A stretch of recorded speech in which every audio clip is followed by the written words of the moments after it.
Hi വണക്കം മക്കളെ വണക്കം. ഇന്ന് നിങ്ങൾക്കൊരു കിടിലൻ ഹൊറർ സിനിമയാണ് ഞാൻ പരിചയപ്പെടുത്താൻ ആഗ്രഹിക്കുന്നത്. ഇതൊരു ഇന്തോനേഷ്യൻ മൂവിയാണ്. എനിക്ക് തോന്നുന്നു ഇന്തോനേഷ്യൻ ഹൊറർ സിനിമകളുടെ ചരിത്രത്തിൽ തന്നെ അത്യാവശ്യം നല്ലൊരു വെറൈറ്റി ടച്ച് പിടിച്ച ഒരു കിടിലൻ സിനിമയാണ്. ഇതിനു മുൻപും പല സിനിമകളും നമ്മൾ പരിചയപ്പെടുത്തിയിട്ടുണ്ട്. ആ വീഡിയോസ് ഒന്നും നിങ്ങൾ കണ്ടിട്ടില്ല എന്നുണ്ടെങ്കിൽ തീർച്ചയായിട്ടും നമ്മുടെ ഇൻസ്റ്റാഗ്രാമിലോ ഫേസ്ബുക്ക് ചാനലിലോ പോയിട്ട് അല്ലെങ്കിൽ യൂട്യൂബ് ചാനലിലോ പോയി ആ വീഡിയോസ് നിങ്ങൾ കണ്ടു നോക്കുക. തീർച്ചയായിട്ടും ആ സിനിമകളും കാണുക. ഈ സിനിമയെക്കുറിച്ച് പറയുകയാണെന്നുണ്ടെങ്കിൽ ഇതിന്റെ സിറ്റുവേഷൻ ക്രിയേറ്റ് ചെയ്ത് കൊണ്ടുവരുന്നതാണ് ഈ സിനിമയുടെ ഏറ്റവും വലിയ ക്വാളിറ്റി എന്ന് പറയുന്നത്. അതായത് ഒരു നേഴ്സ് ക്യാൻസർ ബാധിച്ച് കിടക്കുന്ന ഒരു കുട്ടിയെ പരിചരിക്കുന്നുണ്ട്. എന്താണെങ്കിലും ആ കുട്ടി വല്ലാത്ത ഒരവസ്ഥയിലൂടെ കടന്നു പോവുകയാണ്. രാത്രി കഴിഞ്ഞ് നാളെ നമുക്ക് കാണാമെന്ന് പറഞ്ഞ് അവർ ഡ്യൂട്ടി കഴിഞ്ഞിട്ട് ഇറങ്ങാൻ നിൽക്കുന്ന സമയത്ത് ഒരു കാലങ്കോഴി കൂവുന്നു. കാലങ്കോഴി കൂവിയാൽ മരണം ഉറപ്പാണെന്ന് കൂടെ നിൽക്കുന്ന നേഴ്സും പറയുന്നു. അവർ ആ കുട്ടിയെ ഒന്ന് സൂക്ഷിച്ചു നോക്കുന്നു.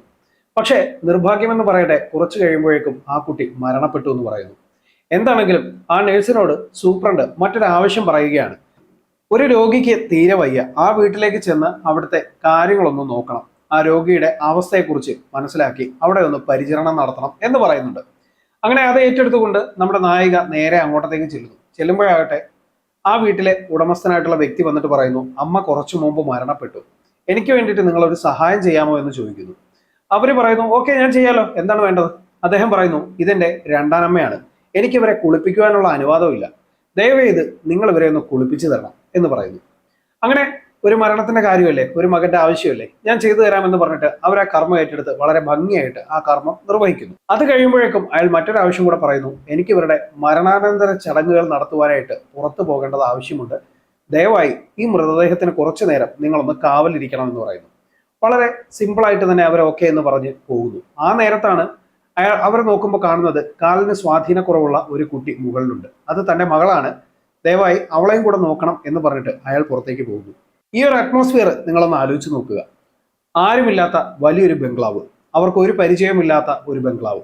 ആ വീടിനുള്ളിലുള്ളതാകട്ടെ ഒരു മൃതദേഹവും ശരീരത്തിന് അംഗഭംഗമുള്ള ഒരു കുട്ടിയും പിന്നെ നമ്മുടെ നായികയും മാത്രം. ഈ സിറ്റുവേഷനിൽ നിന്ന് കഥ പിന്നീട് അങ്ങോട്ട് പെതുക്കെ മാറുകയാണ്. ഈ കഥ മാറി മാറി വരുമ്പോഴേക്കും നമ്മൾ പല രീതിയിൽ വിചാരിക്കും, ഓ ഇത് നമ്മൾ കണ്ടിട്ടുള്ള സാധനമല്ലേ എന്നൊക്കെ വിചാരിക്കും. പക്ഷെ പിന്നീട് അങ്ങോട്ട് പോകുന്തോറും കഥാ പശ്ചാത്തലം പെതുക്കെ പെതുക്കെ മാറി തുടങ്ങും. മാറി ഏകദേശം ഒരു പ്രേക്ഷകന് കൺഫ്യൂസ്ഡ് ആക്കുന്ന കുറേ കാര്യങ്ങളിലേക്ക് കൊണ്ടുവന്നിട്ട് ഒടുക്കം കൊണ്ടുവന്ന് ഗംഭീരമായിട്ടുള്ള ഒന്ന് രണ്ട് ട്വിസ്റ്റുകളിലേക്ക് കൊണ്ടുവന്ന് നിർത്തും. നമ്മൾ ടോട്ടലി ഞെട്ടും ആ ക്ലൈമാക്സിലോട് അടുക്കുമ്പോൾ. അതുപോലെ തന്നെ സിനിമയുടെ സിനിമാറ്റോഗ്രാഫി ആണെങ്കിലും സൗണ്ട് ക്വാളിറ്റി ആണെങ്കിലും ഒക്കെ ഗംഭീരമാണ്.